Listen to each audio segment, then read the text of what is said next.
ఈ మామిడికాయల రాజకీయం అంటారు దీన్ని. ఇడు ఏ సీజన్లో ఆ సీజన్లో మన రాజకీయాల్లో కొంతమంది ఉంటారు పిట్టల దొరలని, వాళ్ళు వస్తూ ఉంటారు. నువ్వు ప్రధాన ప్రతిపక్షమైనటువంటి జగన్మోహన్ రెడ్డి గారు నిన్ను గుర్తించలేదులే, జనం ఓట్లే లేదు. ఆయన ప్రతిపక్షంగా నువ్వు ప్రశ్నించాల్సిన బాధ్యత, 40% ఓట్లు వచ్చినాయి, నువ్వు ప్రశ్నించాల్సిందే మాజీ ముఖ్యమంత్రిగా. సంవత్సరం నుంచి ఎక్కడ నిద్రపోతున్నావు నువ్వు? 1 ఇయర్ నుంచి నువ్వు నిద్రపోతా.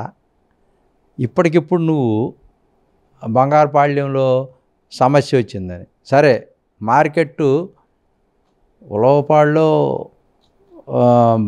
బంగినపల్లి మామిడికాయలకి మార్కెట్ లేదు అంటే, మార్కెట్ లేదని అంటే గవర్నమెంట్ అనేది కాదు, అసలు టోటల్గా మధ్యలో ఉన్నటువంటి దళారులు చేస్తున్నటువంటి దానికి ఇవన్నీ కూడా జరుగుతూ ఉంటాయి.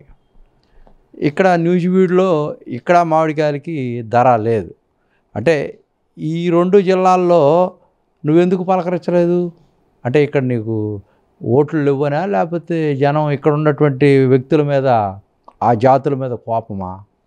దీని ముందు నువ్వు దీనికి జవాబు చెప్పు. బంగారుపాళ్యంలో 16 కిలోకి నీకు 6 రూపాయలు పెంచుతామని అన్నారు. 6 రూపాయలు పెంచుతారని చెప్పి సెంట్రల్ గవర్నమెంట్కి అచ్చెన్నాయుడు రిప్రజెంటేషన్ ఇచ్చాడు. అది రిప్రజెంటేషన్ జరుగుతూ ఉంది. అతని కంటెంట్ ఏంటంటే, నేను బంగారుపాళ్యం వచ్చిన రోజున ఎన్ని రిప్రజెంటేషన్లు చేయటం అంటే, ఇది ఆల్రెడీ రిప్రజెంటేషన్స్ జరుగుతూ ఉన్నాయి గవర్నమెంట్లో, సెంట్రల్ గవర్నమెంట్ యాక్సెప్టెన్సీ తీసుకుంటున్నారు. కాకపోతే నువ్వు ఆ ఇష్యూని ఎక్స్పోజ్ చేసావు కాబట్టి ఆ సందర్భంలో మాధ్యమాలన్నీ కూడా, ఎలక్ట్రానిక్ మీడియా అన్నీ కూడా దాన్ని ఎక్స్పోజ్ చేసినాయి కౌంటర్ పార్ట్గా. అంటే గవర్నమెంట్ స్పందిస్తుంది, కరెక్ట్గా చేస్తుంది, చంద్రబాబు నాయుడు గారి ప్రభుత్వం అనేది చెప్పడం కోసం చేసినటువంటి ప్రయత్నంలో భాగమే నువ్వు ప్రశ్నించిన రోజున వస్తావు.